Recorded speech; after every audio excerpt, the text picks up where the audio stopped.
I'd been trying to sell my camera equipment for about 3 weeks before I got the message from him. It wasn't anything rare or crazy expensive. A mirrorless body I'd upgraded from, 2 lenses, a bag. I'd listed it on Facebook Marketplace for $800 and gotten the usual wave of people, lowballers who offered $300 and disappeared when I said no, people who said they were very interested and then never responded to a follow-up, one guy who asked 17 detailed questions about the lenses and then said he'd think about it. I never heard from him again. Normal stuff. After a while you just stop expecting anything real to come of it and you start treating every message as probably nothing until it proves otherwise. This one felt different from the first message. His name on the profile was Daniel Reeves. The account looked real, a few years old, photos that appeared to be from family events and casual outings with friends, the kind of content that suggests a real person with a real life. Nothing that immediately stood out. He said he was a photographer, that he'd been looking for exactly that setup for a while, and that he could meet me that weekend if I was available. He didn't negotiate the price. I want you to understand how unusual that is. Everyone negotiates on Marketplace. It's almost a social contract. You post something, they offer less, you meet somewhere in the middle. It's how the whole thing works. This guy just said yes to the $800 without a counteroffer, without asking for more photos, without any of the usual friction. I told myself he was just someone who knew what he wanted and didn't see the point in wasting either of our time. That felt like a reasonable explanation. We agreed to meet Saturday afternoon at a coffee shop about 10 minutes from my apartment. Public place, busy on weekends, well lit, exactly the kind of setup you're supposed to arrange when you're meeting a stranger from the internet. I've done this kind of transaction a dozen times. I felt completely comfortable about it. Saturday morning he messaged me to confirm. Said he was looking forward to it, asked if I needed him to bring anything specific, seemed engaged and normal. And then at the end of the message, almost like an afterthought, the kind of thing you add when you're wrapping up, he said something that I've thought about every single day since. He said, "Hope the parking situation on your street isn't too bad this weekend." I read it twice. I live on a side street. A small one, not particularly notable, not the kind of place anyone would know unless they'd been there or looked it up specifically. It's not on my profile. It's not connected to my name in any way I could immediately identify. I'd given him the coffee shop address and nothing else. I went back through every message we'd exchanged, every single one, and there was no mention of where I lived, no question about my location, nothing that could have told him what street I was on. I sat there staring at that message for probably 5 minutes. I started going through explanations. Maybe he'd found me on another platform and seen something I'd posted that mentioned the street. Maybe my name was attached to the listing in a way I hadn't noticed and he'd been able to look me up. I went through everything I could think of and kept coming back to the same answer, which was that I couldn't figure out how he knew. I almost canceled. I picked up my phone twice to type the message and put it back down both times. The thing that stopped me, and I'm not proud of this, was the money. $800 is $800, and this guy had been completely normal in every other way up until that one sentence. I told myself I was being paranoid. That there was probably a simple explanation I just hadn't thought of yet. That I'd feel stupid for canceling over something so small. I went to the meetup. He was already there when I arrived. Sitting at a table near the back, no coffee in front of him, just waiting. He stood up when he saw me and smiled and introduced himself, and the whole thing felt completely ordinary. We went through the equipment systematically. He checked the body, looked through both lenses, inspected the bag. He seemed to know exactly what he was looking for and what everything was worth. He paid in cash, counted it out carefully and handed it to me, and that was it. 20 minutes, start to finish. I walked back to my car and sat in it for a while without starting the engine. Nothing had happened. The meetup was completely fine. He was normal, the transaction was normal, and I drove away with $800 in my pocket feeling like I'd been paranoid for nothing. I told myself that on the way home. I told myself I'd wasted mental energy on a sentence that probably had a perfectly boring explanation. I got home and opened his profile again. I don't know exactly what I was looking for. I think some part of me just wanted to do one more check, to confirm that everything was fine and put the whole thing to rest. I looked at his photos more carefully this time, the family events, the outings with friends. I started doing reverse image searches on a few of them, just to see. Every single image I could search came back as belonging to someone else. Different names, different locations, different contexts. A family barbecue photo that belonged to a family in Ohio. A beach photo that belonged to someone in Florida. The entire profile had been constructed from stolen images. Daniel Reeves didn't exist. Whoever had met me at that coffee shop had built a complete identity from other people's photographs and used it to arrange a meeting with a stranger who was selling camera equipment and lived on a side street he already knew. I reported the profile. It was taken down within a day. I changed my locks that weekend. I deleted the listing and every other listing I had active at the time. I still don't know how he knew my street. I've spent more time than I'd like to admit trying to figure it out, and I've never arrived at an answer that satisfies me. What I keep coming back to is this: he knew it before we met, he waited until the morning to mention it, and he phrased it in a way that sounded casual. Friendly, even. The kind of thing you say to someone you already know well enough to know where they live. Just a casual mention. Just a quiet reminder that he already knew more than I'd told him. I don't know what he was there for. The equipment, maybe. Or maybe the equipment was just a reason to show up. The listing was for a vintage record player. One of those all-in-one units from the 70s, wood paneling, the kind that looked good in a living room even if you never actually played anything on it. The asking price was $120 and the photos looked decent. It was in good shape. The seller said it worked perfectly and came with a small collection of records he was willing to throw in. I messaged him on a Tuesday evening and we agreed I'd come by that Friday after work to take a look. He sent me the address and I saved it in my GPS without paying much attention to it. I had no reason to. He seemed normal. His profile had some history, a couple of previous sales with decent feedback, nothing that raised any flags. I've bought things off Marketplace before. Usually it's straightforward. Friday came and I drove out after my shift. It was a neighborhood I didn't know particularly well, older residential area, mix of well-kept houses and ones that had seen better days, quiet streets where not much seemed to be happening at 6 in the evening. I followed the GPS through a few turns and it took me to the end of a cul-de-sac and announced I'd arrived at my destination. The house at that address was empty. Not vacant between tenants, empty, abandoned. Windows boarded up with plywood that had been there long enough to weather. Lawn completely overgrown, knee-high in some places. A foreclosure notice stuck to the front door, the paper so faded and curled at the corners that it had clearly been there for months, possibly longer. Nobody had lived in that house in a long time. Nobody was living there now. I sat in my car and checked the address 3 times against what he'd sent me. It matched exactly. I messaged him. Said I was at the address but the house looked abandoned and I wanted to make sure I had the right place. He didn't respond immediately. I waited 5 minutes, then messaged again. While I was waiting I looked around the cul-de-sac.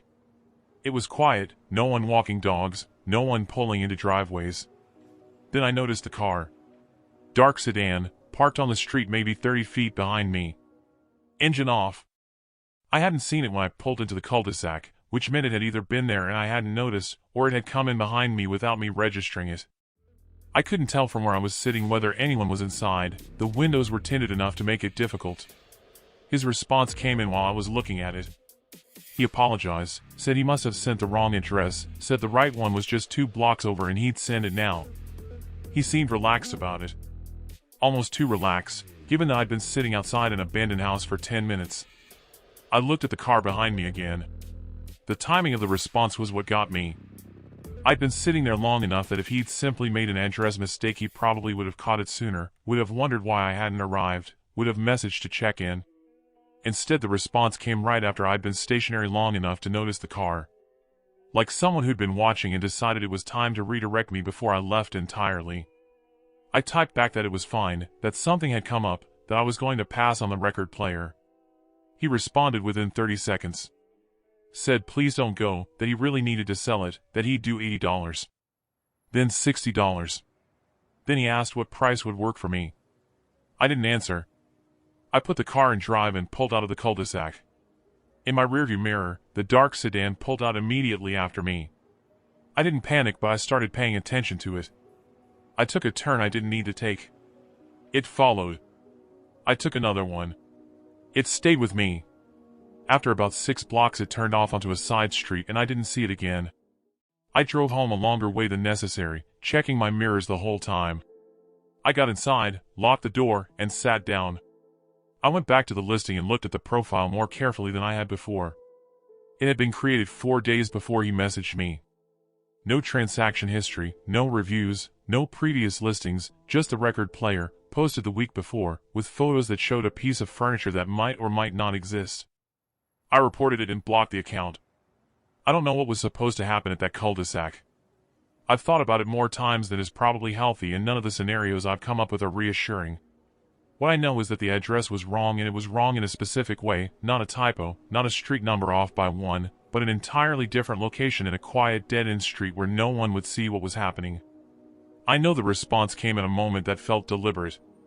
And I know a car followed me for 6 blocks before deciding to stop. Maybe it was nothing. Maybe the address was a genuine mistake and the car was a coincidence, and I'm someone who connected dots that weren't actually connected. But I use a different name on Marketplace now. And I never go to a pickup alone. I was selling furniture after a divorce. I want to be honest about the context because I think it matters. Going through an apartment you shared with someone and deciding what to keep and what to let go of has a specific kind of weight to it, and posting those objects online and having strangers come to look at them adds something uncomfortable on top of that. You're already raw. You're already more tired than you realize. And you're doing something that requires you to let people you don't know into your home, which under normal circumstances you'd be more careful about. I listed a dining table. Solid wood, seat 6, in good condition. I'd picked it up with my ex-husband and I didn't want to look at it anymore. I priced it to sell quickly and got several responses within the first day. Greg was one of them. His profile had some history, not extensive, but enough. A few previous listings, one review from someone who'd bought something from him, photos that looked like a real person. He asked sensible questions about the table, confirmed the dimensions, asked if it had any scratches I hadn't mentioned in the listing. All of it normal. He agreed to my asking price without negotiating and said he could come Saturday morning. I arranged for my neighbor to be home. She's in the apartment directly across the hall, and we'd made an informal agreement after I moved in that we'd check in on each other for things like this. She came over around 9 and had coffee with me while I waited for him. He showed up on time.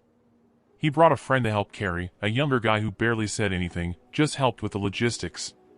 Greg was friendly, made small talk, seemed genuinely pleased with the table. They wrapped it carefully, carried it down to a truck parked outside, and that was it. The whole thing took maybe 25 minutes. My neighbor went back to her apartment and I had another cup of coffee and thought about what else I needed to get rid of. 3 days later, Greg messaged me on Marketplace. He said he'd noticed when he picked up the table that I had a nice bookshelf. He'd seen it through the doorway, he said, and wondered if I'd be interested in selling it. The bookshelf wasn't listed and I wasn't planning to list it. I told him it wasn't for sale. He said no problem, sorry to bother you, and that seemed to be the end of it. A week later he messaged again. Said he was looking for a floor lamp and thought of me, wondered if I had anything I was thinking about getting rid of. I told him I didn't and didn't respond further. He didn't push back. I told myself he was just someone who'd liked what he'd seen and was hoping to furnish a place on the cheap. It's not an unusual thing for marketplace buyers to do. If they like one item, they sometimes ask about others. I'd seen it before. I put it in that category and moved on. 2 weeks after that, I was coming home from work on a Tuesday evening. It had been a long day and I was tired, and I wasn't paying much attention to anything around me. I walked from the parking area toward my building with my head down, and when I looked up there was a man standing near the entrance. It took me a moment to place him. I'd met him once, briefly, while carrying a table out of my apartment. But when I got close enough I recognized him. It was Greg. He wasn't doing anything that you could point to as threatening. He was just standing there, maybe 20 feet from the entrance to my building, looking at his phone. When I got closer he looked up and smiled the way someone smiles when they run into an acquaintance unexpectedly. "Hey," he said. I was in the neighborhood. I walked past him without stopping and got into the building as quickly as I could without running. I went to my apartment, locked the door, and stood in the hallway with my back against it for a moment. Then I called my neighbor. She came over and we sat together for 2 hours. When we looked out the window later, he was gone. I reported him on Marketplace that night. I reported him to building management the next morning and asked them to keep an eye out. I filed a police report. They took the information and told me that without a direct threat there wasn't much action they could take, but that they'd noted it. I appreciated the honesty even if it wasn't reassuring. He never messaged again after that evening. He never came back to the building, as far as I know. Whatever it was, whether he was someone with poor boundaries who genuinely thought showing up was normal, or something more deliberate than that, it stopped after that night. What I think about isn't the evening he showed up. It's the Saturday morning when he carried the table out. How I'd stood in my doorway and watched him and his friend loaded into the truck and thought, that went well, this is fine. How he'd been in my apartment, seen my bookshelf through the doorway, noted the entrance to my building, learned what time I came and went. How all of that had happened in 25 minutes while I was standing right there. I sold a table for $200. I've thought about what that transaction actually cost me more times than I can count. I don't sell things from my home anymore. Everything gets carried to a parking lot and I bring someone with me. It's more work. But Greg reminded me that when you let someone into your home to pick up a piece of furniture, they don't just leave with the furniture. My father left when I was 11 years old. He didn't make a scene about it. He didn't take much. He took his clothes and a guitar he'd had since before I was born, a Martin D28, scratched up and worn in the way that only happens to instruments that have actually been played, with a crack along the upper bout that he'd repaired himself with glue and more optimism than skill. He played it badly and he played it constantly, and when he packed his things and walked out of our house that October he took it with him like it was the only object in the building that genuinely belonged to him. He died 6 years ago. Liver failure, which surprised no one who knew him. Maya called me and I drove 4 hours to help clear out his apartment. It was a small place, not much in it, he'd never accumulated much, which made the drive feel disproportionate in a way I was still processing when I got there. The guitar was leaning against the wall in the corner of his bedroom. Same cracks, same worn finish, same wood glue repair that had held for 30-some years. It looked exactly the way it had the last time I'd seen it, which was in the hands of a man walking out the door of a house I grew up in. I took it. I don't play. I've never played. I couldn't tell you exactly why I took it except that I think I wanted something of his that was real, something that had existed before he became the version of himself that I mostly knew, before whatever it was that made him leave became the main fact of his life. I put it in my car and drove 4 hours back and leaned it against the wall in the corner of my own bedroom, and there it stayed for 6 years. I looked at it sometimes. It made me feel complicated things that I never fully worked through. Sometimes I thought about learning to play and never followed through on it. Mostly it just stood there being a fact I hadn't decided what to do with. Last year I decided to sell it. Not because I needed the money was almost beside the point. I'd reached a place where I realized I was keeping the guitar out of obligation to a feeling I wasn't sure I still had, and that didn't seem like a good enough reason anymore. A Martin D28 in that condition was worth more than I was going to ask for it. I listed it on Craigslist for $400, price to move, with a few photos and a description that said it was vintage, well used, some cosmetic wear. I didn't mention where it came from. It didn't seem relevant to the transaction. The first response came within a few hours. A man named Aaron. He said he played seriously, that he'd been looking for a vintage Martin for a while, that the photos looked exactly like what he wanted. His messages were enthusiastic in the way that musicians get enthusiastic about instruments, specific, knowledgeable, using the right vocabulary. He seemed genuine. We went back and forth a few times and settled on a price and agreed to meet the following Saturday. Then Patricia messaged me. She offered $600, no questions, no negotiation, just a number and a request for a time and place. I looked at her offer for a minute. Then I messaged Aaron and told him I was sorry, that a higher offer had come in, that I was going to go with it. I thanked him for his interest. I thought that was the end of our interaction. It wasn't. He wrote back immediately. Said I'd agreed to sell it to him. I said we hadn't finalized anything, no money had changed hands, I hadn't made a firm commitment, we agreed in principle but nothing was locked in.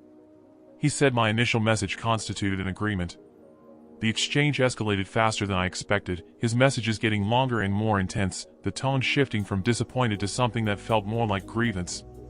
I stopped responding after a few back and forths. I arranged to meet Patricia the following day and put the whole thing out of my mind. That night, around 11, my phone buzzed with a message from a number I didn't recognize. You shouldn't have done that. I stared at it. I typed back asking who it was. No response came. At 2 in the morning another message, different number. That guitar belonged to someone who mattered. You don't get to just hand it to whoever pays more. I went cold. I hadn't mentioned my father anywhere in the listing. Not his name, not the fact that the guitar had belonged to him, not anything about the history of the instrument beyond the basic description of its condition. There was no way for Aaron, if that's who this was, to know the guitar had belonged to anyone specific unless he'd found something I'd said somewhere else. An obituary, maybe. A social media post I'd forgotten about. Something I'd written years ago that I couldn't immediately identify. I canceled the sale with Patricia. I took the listing down entirely. I didn't put the guitar back up anywhere. The messages kept coming over the following days. Always from different numbers, always short. I know you still have it. I'll pay what it's worth. You know this isn't over. And then one that stopped me completely. One that contained my father's full name. Not a description. Not the previous owner or whoever it belonged to. His full name, first and last, spelled correctly. I filed a police report. The response was the same one I imagine most people get: no direct threat, not enough for an action, we'll make a note. I changed my number. I asked everyone who knew me not to share my contact information with anyone they didn't know well. The messages stopped after about 2 weeks. I still have the guitar. I moved it to my mother's house because I didn't want it in my apartment anymore, not because of what it represented, but because of what it had apparently led to. When I look at it now, I don't feel the complicated things I used to feel about my father. I feel something else. Something harder to name and less familiar. I don't know how Aaron found out about my father. I don't know what he actually wanted, the guitar, or something about the situation surrounding it, or something else entirely. I don't know if he's the kind of person who moves on when an opportunity closes or the kind who waits. What I know is that I listed an object with a history I thought was private. And something woke up that I didn't know was paying attention. I don't know if it's gone back to sleep. If he's stayed with you, subscribe and turn on notifications. The next ones are already waiting.